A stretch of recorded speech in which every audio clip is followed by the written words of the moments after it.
Incredible landscape. Basically, you're looking in the direction of Hebei province. We're in Shanxi, which means west of the mountains. But Point to the direction of Hechuan. Yeah, I believe it's that way. if you go down that way and you curve around that, It's like in one of those valleys. It's on the other side of that low hill. Let's get a close up on some of the terraces.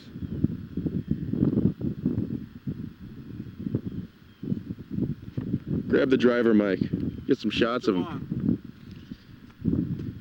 This is our driver. He's amazing.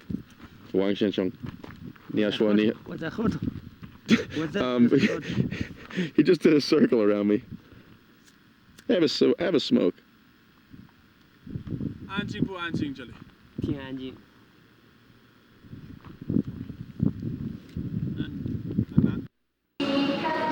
Okay, we're in the Taiyuan Airport.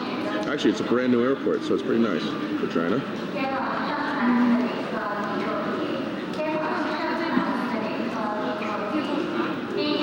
It's now 6:30 in the morning. We're on our way to the next city. Let's give the rundown of what happened in Hechuan. Well, the rundown's like this. To hear this morning's taxi driver tell us, which is not the same taxi driver that we took to Hechuan, but it's already circulated through the taxi driver community. Two foreigners descended upon Hechuan to do a market visit. They proceeded to stores, they proceeded into people's homes, they proceeded into the city government and county government offices to talk to people. The whole time, everybody's really nice, really welcoming. They even at the government office managed to say, "Welcome, invest, Hechuan." Upon returning to the hotel, we grab our stuff and make it back to Taiyuan. We were blocked from leaving by 3 public security people. They closed the gate, they stood in front of the car, they wouldn't let the car move.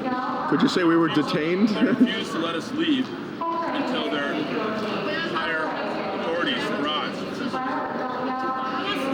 Upon the arrival of the higher authorities, they grabbed Jason and I, or escorted us to a room where they detained us for approximately 2 hours while they questioned us on our stories, wrote down depositions. Oh yeah, we were sent into separate rooms, remember that? Yeah, separate rooms so that our depositions, could be compared. And then they broke out the rule book, which after much searching and thorough reading by them, they finally found an infraction. Jason and I had arrived at a locality not open for foreigners. That's not the bad part. The bad part is that we did not go directly to the authorities to request permission to stay there. We are criminals. We were criminals. We were told this. Of course, the whole reason we didn't know was because it's not on the map, it's not on the road, and nobody in the city government told us.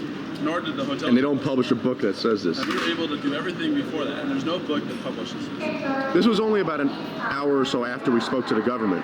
Exactly. We never mentioned the fact that they were not open to foreigners at all.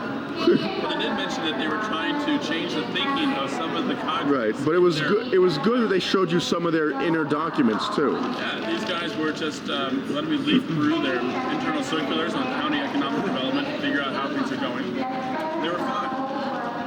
So, well, Mr. Chun, who is the head of the Public Security Bureau in Hechuan Xian, stated that we were going to be fined 500 RMB each for breaking the law.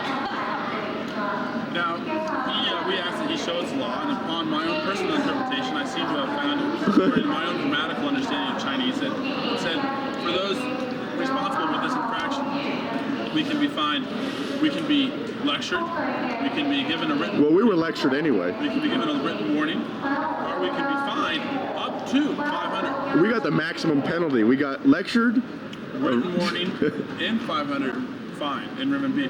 But I asked the guy, so obviously you have some room for judgment here. You've decided that we are the worst offenders possible of this law. And of course, the only ones in the last 50 years. And the only ones in the last 50 years. Why? Because that's my decision. Okay.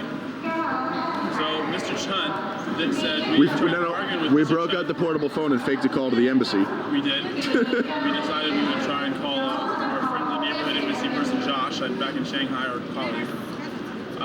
To give him a laugh or two. Anyways, but we tried to say that we tried to use an excuse because Jason never actually registered at the hotel that he didn't really exist. But that didn't. And then we tried to pay only 500 RMB. For two, by using a credit card, which he said, if you don't give us cash, we won't let you go. Yeah, And then he said, think of a way to get us cash. Right. Basically, the instructions were, if we're not paying, we're not leaving. So as soon as that was very clear to Jason and I, that was why I quickly came out of Jason's pocket, put it on the bed. The receipt was cut, chopped, stamped, signed by Mr. Chun. We left our own signatures. And he welcomed us to come back. I left out right then. Jason stayed around for the cheerful goodbyes. Then we had a nice cab ride back with our driver, Mr. Jean, who doesn't understand his own country anymore after having witnessed the whole episode. And they told us to go straight to Taiyan, at which point we decided that 10 minutes down the road we'd stop in that next village. Which you see on the footage. Inconsistencies about. So here we go to Chongqing to find another closed area. Coming to Chongqing, and when we arrive in Chongqing, the car will be meeting us. We haven't decided if we're going directly southwest or if we're going west-north. We have the whole plane ride to But decide. we do manage that I do think we will be another place similar to Fleshman, but I don't think it will be